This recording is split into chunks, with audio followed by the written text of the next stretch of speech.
Very good experience. Playing off.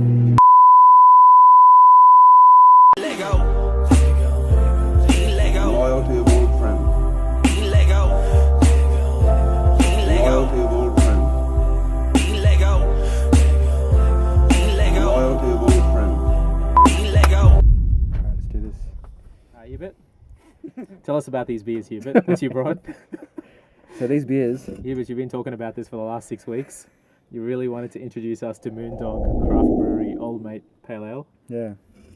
So it's one of my mates made this beer. His name is Kevin. No, I don't know. It was this beer that you brought to my house one day, and yeah, I enjoyed it back then, and there was a few left at home, so thought I'd bring it down and show the world, the beers that we were into. If you guys want to age your beers, take it to his house because it'll never get drunk. That's right. So Well, boys, no point looking at it. Let's drink it to get in there. Yeah, let's open it up. Do it with the... Oh, yeah. Cheers, boys. Cheers. Jono, where are we, bro? We are in Lochinvar, in the sunny Hunter Valley, so backing onto a cattle station right here, so that we get a bit of a country feel today. Tell us a bit about this old school town of Lochinvar. We went to a little old town Catholic church today. What happens in Lochinvar? What's it famous for? Not much, to be fair. There's a little pub, there's a cafe that opens 3 days a week if the owner feels like opening, and a little takeaway shop. So we run an Airbnb up here, so it's a good weekend getaway close to wineries. Good spot to hang out with friends and enjoy a few beers. Thought you'd use this opportunity for a free plug for the Airbnb. Yeah, absolutely. Why not? So what's the name of your property here? It's called Winders Estate. If you guys want to stay up here, reach out. It's a beautiful place. Yeah, I really enjoy it every time I come. So we've been doing this over Zoom for the last couple of months, and we've been calling ourselves the B Team Podcast. Now, I was talking to people that listen to our podcast, all 6 of them. No, it's about 40. But talking to people, and they like some of our content, but they don't know what we do, or they don't know what the purpose behind the podcast is. And so it gave us a great opportunity when we were chatting, all of us, a couple of weeks ago, to rebrand ourselves and call us after what we're actually trying to do, which is Bar 2030. Now, a couple of months ago, I think April last year, when we were talking about this, we were saying, wouldn't it be cool to own a bar? And I bet you every bloke with his mates sits down and has that conversation. We thought we might actually do something behind it and put some money in. Tell us, guys, so last week when we all caught up, basically we've gone through 6 months of this. There's people that have been super pumped about it, people that have been pumped but really haven't been as active in our little WhatsApp chat. So we had a bit of a debrief last week. You're driving into that session at Wenty Leagues for a chat with all 10 of us. What were your thoughts? What were your feelings going into it? Yeah, I guess for me it was like, I just want to know if all the boys are still keen on the idea. Yeah. We're still all really close mates. Just since we stopped playing cricket, we don't see each other as much anymore. So it's sort of nice to sort of catch up in that reason, but at the same time, see if everyone's still keen on the idea, whether everyone's still keen to the bar 2030. And that's all sort of my thoughts going into the meeting. Yeah. You, Jono, I'll put you under the spotlight. You've said a couple of times that you don't feel like a lot of the guys are keen.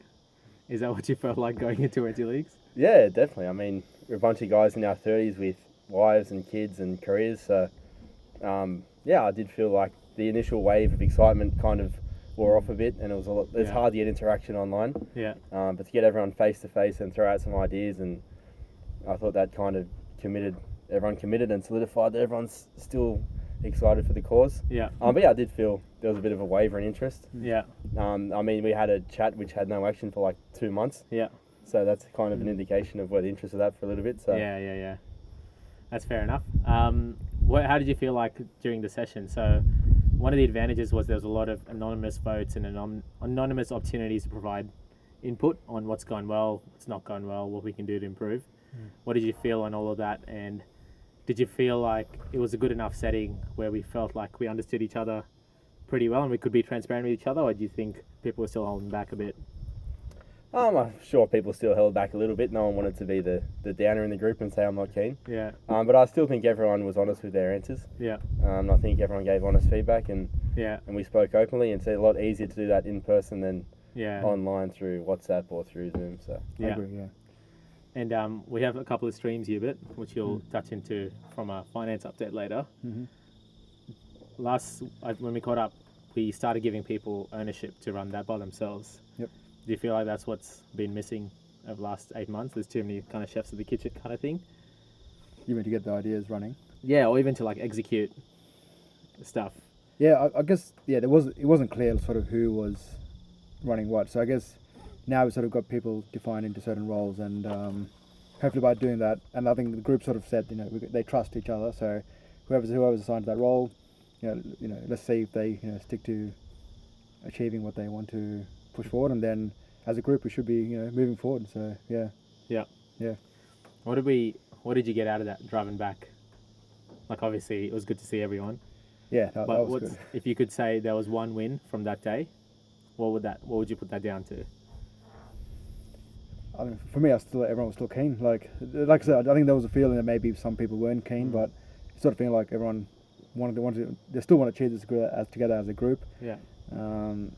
Yeah, and the one thing I love about this group is that everyone comes with all these different skill sets, and this is the perfect group to taught us how to start a business like this. Yeah. Whereas everyone brings their skills, make this work, and yeah, I think it would be beautiful if we do achieve this. Yeah. I'll ask you a question. This is actually what I thought sitting down, because I was really keen to like make it like a business where everyone is held accountable, and that's the part of the exercise between the values and attribute stuff. But people are still saying, we still have to make it fun and things of that. Do you feel like we need to get a bit more serious and at different stages run this like a business? So one of the values is like accountability. And for those that don't hear, there's an airport near us, so you'll hear flights going up and down. But that's part of the experience in Lochinvar, as Jonathan said. But what do you feel about that? Like when we play cricket, it makes sense to be like, oh, we're all just here to have fun, but we want to take it seriously as well. This is obviously like a financial commitment, but also a financial goal we want to achieve.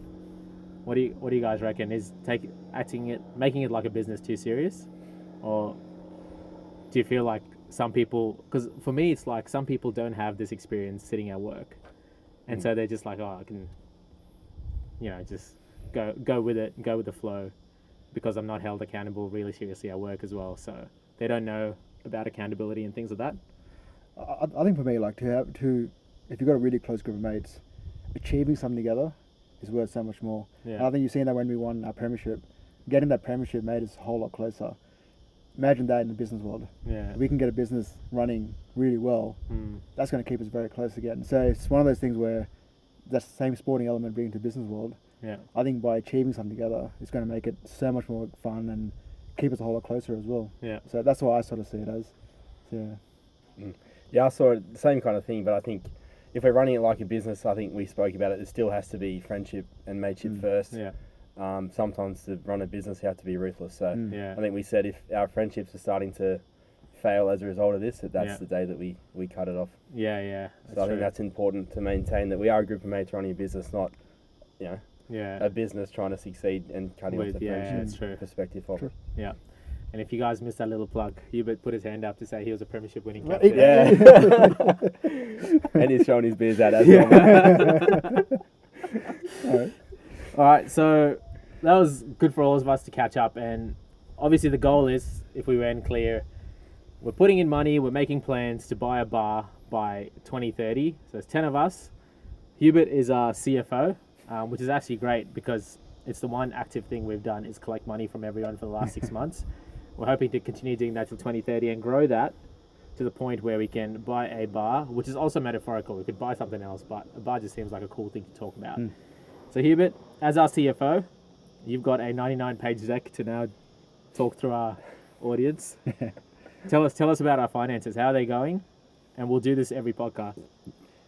Whoops. We got a bucket for this guy. Yeah, so that's fine. So I guess one of the things we learned from the first meeting when we started up I guess at the time, bar the 2030 idea was we need to collect funds. Like, for business we need funds to start it up. So one of the things was every month everyone contribute $100 into a bank account, and as the account builds up, at least that's something we can use to put deposit for a business or for whatever reason we had in the time. So I guess my job initially was to start collecting the money. And that's one way I saw it, as people seeing people still committed to the cause as well. And everyone has been contributing $100 a month. We've got about 5K in the account now. So yeah, on the way to 2030, let's see if we can increase that, the funds we have in there. And now it's about getting ideas about how to increase the funds in there, but also maybe potentially as our lives get on and we get more better jobs, better positions, we can increase our contribution. But at the same time, now that using our skills, let's see how we can increase that balance in there. And I guess that's where a lot of people have good ideas, and so that's where we sort of are right now with the funds and the business model right now. So yeah. So and also saying that as well, we do have, for a bit of fun at the moment, we have a lotto account as well as a sports bet account. So we boys do have a bit of fun, trying the luck on lotto, playing a bit of fun with the sports bet. So you're saying we have a lot of fun. we do have a lot of fun right now. But it's fun, and we got a bit of success with the sports bet thanks to our mate Jono here. But the lotto is not so well. But Yeah. But it's fun. That's what it's all about. At the same time, collecting funds, have a bit of fun, and it's good fun. Yeah. Yeah, I think the sports bet was a few Hail Marys that got lucky, so that's boosted our account. But I think when we're talking about growing the money with ideas, Kev was talking the other day about potentially doing a pre-packed meals, Indian meals. We have My Muscles Chef, which caters to bodybuilders, and Light and Easy, which caters to people that want to lose weight. But what about your corporates who just want a cheap, easy lunch? So certain ideas we've thrown out, which you can throw the cash out eventually. That's the cool thing, right? Because we can not only build our ideas out through these funds, but also potentially, as it grows, become like a mini VC fund. Yeah. Invest in other startups, That's or it. invest in people that we think might grow something. So that chef idea is actually good, because we've got Philip in our group who runs a cafe in an industrial area that sits unused after 3 p.m. every weekday and sits unused every weekend. And so you just think about the commerciality of running a kitchen, doing things like pre-packaged meals for a niche. And this is something that I've been reading more and more about. It's unsexy businesses. You take a really popular business, rebuild it, and just target a niche at the moment. So things like My Muscle Chef that Jono mentioned. You just take that and you target any group, 40-year-old Indian males who love eating Indian food but also want to lose weight. And all of a sudden you can just make a healthy package, all your marketing towards them, all your foods towards them. 30-year-old, Chinese females. I don't know what their niche is, but you just take that and target different niches, vegan meals, whatever it is. You can take a really normal business and just have a simple niche, target niche, and make that really successful just based on really good marketing or really good understanding of your audience. Any other ideas? I know we're talking about pest control, lads. I want to tell you a story.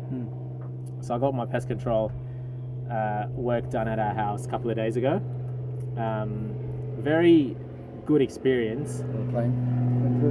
Paying off. That's really low down, isn't it? You can almost see very good experience of them coming through and getting the work done really quickly, super efficiently.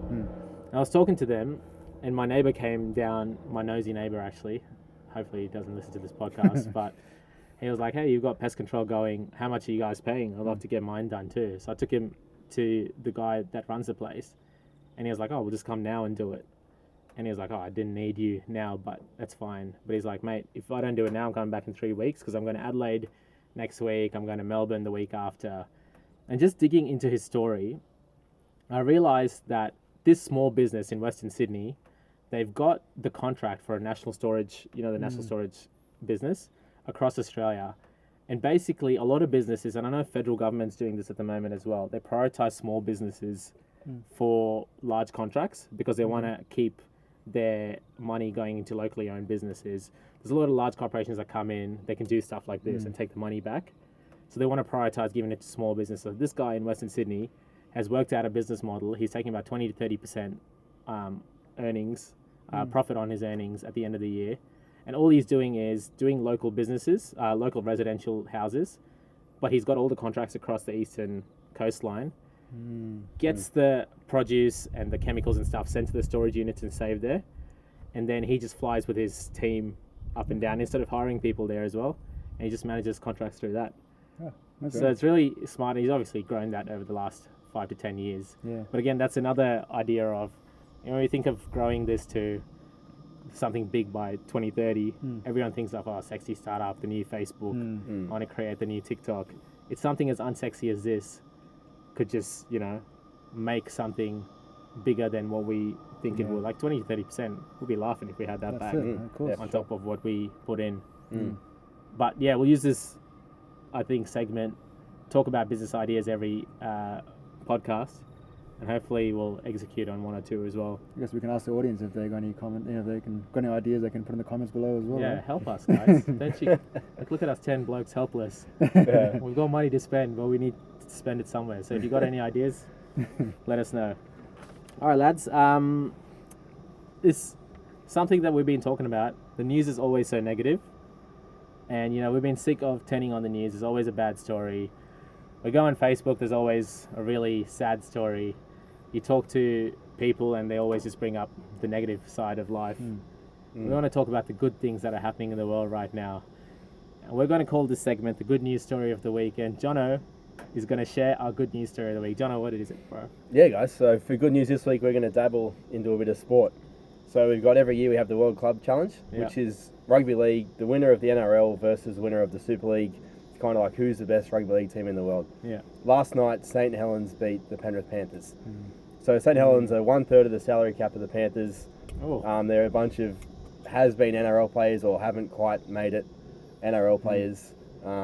Yesterday was 35 degrees in Penrith and it was 6 degrees in St. Helens. Oh. So these guys were playing, on the other side of the world, Yeah. underdogs, massive underdogs, and it pains me to say because I always go for the Aussies versus Yeah. anyone English, but it is a good news story because the underdogs got up. St. Yeah. Helens beat the Panthers. Anyone who follows footy knows Panthers are pretty much untouchable over the last 3 years, Yeah. let alone a under strength, average team from England. But yeah, that is the good news story of the week. They were pretty happy about it. Phil Gould came out during the week and bagged them and said the Yeah. Panthers can declare at half time and it'll be game over. So Yeah. a lot of the English guys ribbed him a bit on Instagram with some photos last night. So well done to them. It was a good win for them. I think it's good to see the footy back as well. It is good to see the So footy happy. back. Yeah. That's right. So, how many bad Facebook posts have you made after winning a premiership on a few drinks? That's exactly what right. happened last night. It's the best time to do it. Yeah. Some of you guys have done that too. Hubert has. It's always fun that way. Notoriously known for ribbing the opposition after a few drinks That's right. on Facebook. Nothing but that. And then delete it the next morning really quick. All right, lads, when are we coming back here, eh? I like this setup. It's nice and peaceful. Good to have the kids away as well over there. Can't see us. When's the next episode in Lochinvar? It's like we're doing a country tour, like Kempy and Yeah. Bloke in the Bar. Should go to every town and city. Yeah, exactly. We should. That's right. Try a few towns. No, I mean, I'd love to come back here anytime, man. This is a beautiful place, a beautiful part of Australia, and yeah, I'm keen to come anytime here. Yeah, it's good. Get our city slickers out into the country. So Yeah. Kevin's even assimilated well on the back of his shirt. He's declared himself a countryman. I'm brave enough to wear it on a podcast. He wore it to the pub yesterday in Huntley. Was a brave man.